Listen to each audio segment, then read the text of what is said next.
Et c'est Dieu qui a donné le bébé. Mais allez sur le pasteur béni ici. Hein? On a un cas pratique ici là. Le pasteur béni va m'appeler et me dit non, là papa, j'ai un problème. Non, c'est un esprit.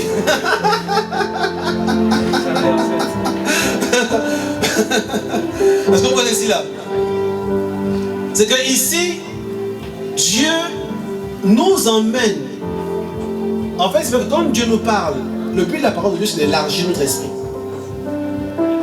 Dieu ne nous parle pas pour nous maintenir au même endroit, dans les mêmes conceptions. Ce qui empêche beaucoup de personnes de grandir spirituellement, parce qu'ils veulent toujours que la parole ressemble à ce qu'ils connaissent. Tu veux toujours que Dieu te parle de la manière que toi tu connais déjà. Mais le but de la parole de Dieu n'est pas toujours de te maintenir au même endroit. Le but de la parole de Dieu, c'est de t'élargir, de te faire grandir, de t'emmener le plus en plus loin possible. Ne reste pas dans ce que toi tu connais pour l'instant. Ne reste pas dans les choses que tu maîtrises. Ne reste pas dans tes certitudes actuelles. Mais laisse Dieu t'emmener dans une dimension dans laquelle tu ne connais pas pour l'instant. Mais comme tu ne connais pas, ce qu'il te demande de faire, c'est faire quoi? Fais-moi confiance. Fais confiance à la parole de Dieu qui t'est donnée. J'aimerais parler ici à l'église Rehoboth. Faites confiance à la parole que Dieu libère au travers de son serviteur. Parce que la parole que Dieu libère ici au travers de son serviteur a pour objectif de vous emmener dans une dimension que vous ne connaissez pas. Le problème de beaucoup de personnes, c'est de devenir des experts et de croire que vous connaissez déjà. Et de commencer maintenant à vous préparer à votre manière.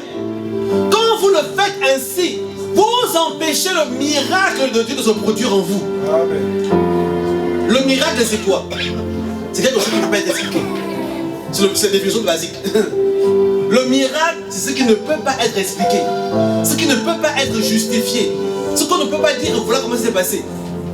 Voilà ce que Dieu fait, même au travers de la parole de Dieu. Voilà pourquoi au fur et à mesure que nous sommes enseignés, nous sommes élargis et nous sommes en train de découvrir qui nous sommes réellement. Est-ce que vous comprenez ici? Il y a une puissante révélation qui est venue au travers de Jésus. Vous savez, pendant très longtemps, les Juifs, et même aujourd'hui, comme les musulmans aujourd'hui le font, considèrent Dieu comme un Dieu lointain. C'est comme ici. Dieu est très loin. Le Créateur, le Maître de l'univers. Mais à un moment donné, Dieu a voulu maintenant devenir plus proche. Donc le mot émaillé très fort. Dieu parmi nous. La parole de Dieu est libérée pourquoi?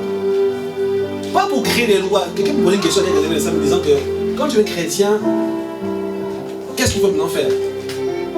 Donne-moi la liste des choses à obéir. Je lui ai dit non. Ça ne marche pas comme ça. Être en Christ, ce n'est pas d'obéir à un ensemble de lois. Ne mange plus, ne bois plus, ne fais plus, ne fais plus, ne fais plus. Beaucoup de personnes, quand ils font comme ça, ils vivent dans la religion. Ils vivent dans les obligations. Voilà comment beaucoup deviennent hypocrites. Le dimanche, ils sont ici habillés de manière particulière. Mais à partir de demain, là, quand tu le croiserais dans la rue, ce sera la même personne. Tu es la sœur.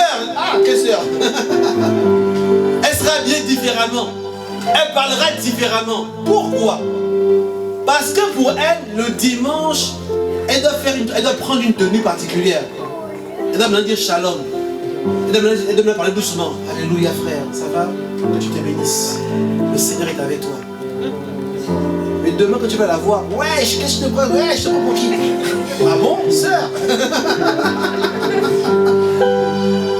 Dis-moi, tu dis hier shalom. Maintenant, wesh, c'est sorti d'où?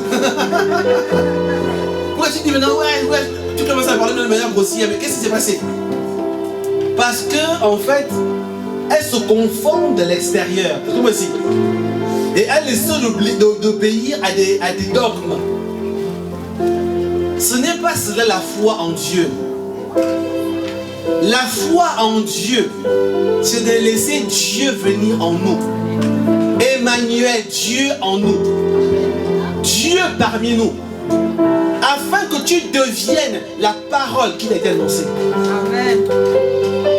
La transformation ne se fait pas de l'extérieur. La transformation commence par l'intérieur. Et au fur et à mesure que tu es transformé en la même image que la parole que tu reçois. Une transformation qui ne commence pas par un changement dans ton cœur. Et c'est ainsi qu'on est obligé de dire change ça, change ça, change ça. Toi-même, par le Saint-Esprit, tu vas commencer à comprendre quelles sont les choses que tu dois emmener comme opération dans ta vie. Quelles sont les décisions que tu dois prendre. On ne peut pas te courir après par rapport à la cigarette. S'il n'y a pas de conviction dans ton propre cœur, est-ce que vous ici? Parce que tu vas commencer à vouloir te justifier, à nous expliquer toute la Bible. Mais si tu reçois dans ton cœur la parole de Dieu, si tu l'acceptes, voilà pourquoi l'ange est venu parler à Marie. Marie a dit à l'ange, mais comment ça va se produire? Comment cela va se produire? L'ange lui a dit, ne t'inquiète pas. Amen. Je veux dire à quelqu'un ce matin, ne t'inquiète pas de ta transformation. Mais laisse la semence de Dieu venir dans ton cœur. C'est la semence de Dieu qui nous rapproche du cœur de notre Père Céleste. C'est la semence de Dieu qui nous emmène à devenir tel que l'a porté l'identité de notre Père. Vous savez, chaque enfant ressemble à son Père. Pourquoi? Parce qu'il a reçu une identité, une semence. La vie en Dieu, c'est la capacité de recevoir la semence. Ton comportement actuel, la vie que tu mènes, est le résultat des semences que tu as reçues. Voilà pourquoi tu dois te poser la question ce matin. Quelle semence fonctionne dans ma vie? Parce qu'on peut dire beaucoup de choses. Oui, je suis de Dieu, je suis en Dieu, je suis en Christ depuis 20 ans, depuis 50 ans. La semence ne ment pas. Quand on sème en terre des pommes, le premier va ressortir, n'est-ce pas? Tu mets une mangue, un grain de mangue en terre, qu'est-ce qui sortira? Un manguier, n'est-ce pas? C'est la semence qui détermine la production.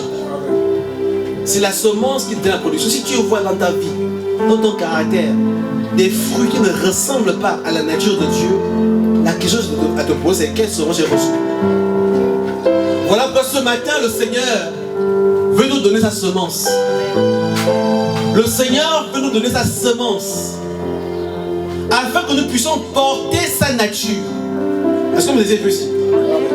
La nature de Dieu vient au travers de la semence de Dieu qui vient en toi. Et c'est la raison pour laquelle Jésus est venu.